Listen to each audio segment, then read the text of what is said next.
All right, y'all, we are hiking the Window Trail in the basin at Big Bend National Park.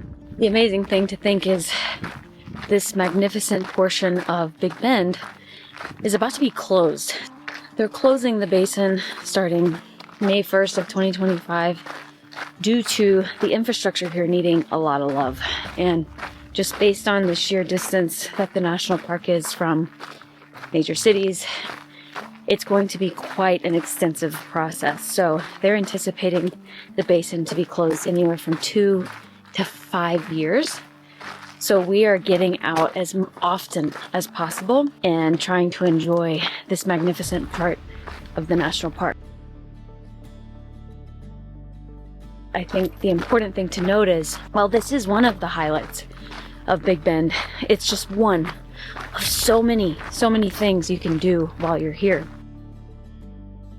An interesting thing about the basin is it is just that, a basin, and this area was once full of volcanic activity, and so the basin is actually a cratered volcano. And so as you're down in this amazing landscape, you experience microclimates, you experience deciduous trees, mountain lion, bear, etc. There's a whole ecosystem that thrives in this area.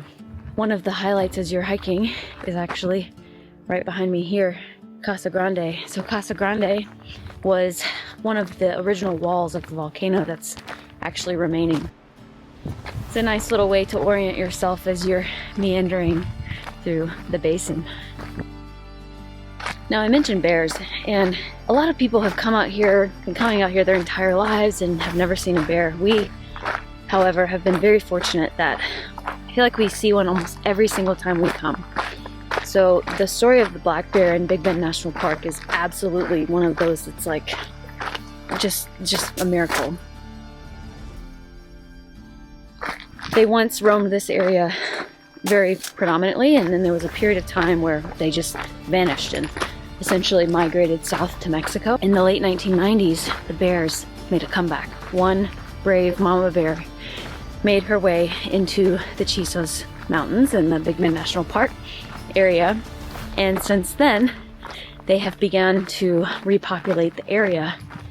And at any given time within the national park, there can be 100, 200 black bears. We always carry bear spray. However, on this very trail, hiking the Window, we've come within 25, 30 yards of a black bear with a cub, which is quite scary, but we got that close.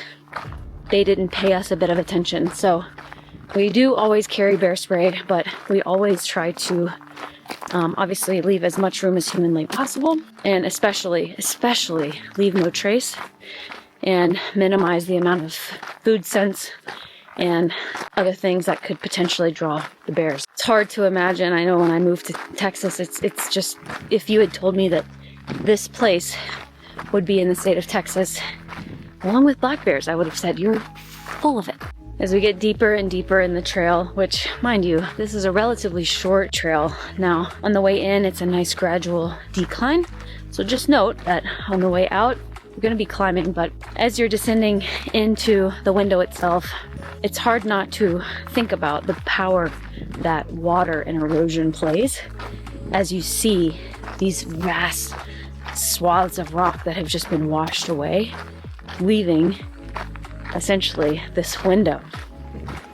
So I mentioned the basin is a microclimate and does receive more annual rainfall than the remainder of the national park. But that being said, it still only receives a couple of inches a year. It's important to think about how resourceful the animals, how resourceful the plants have to be in order to survive with such little amounts of rainfall.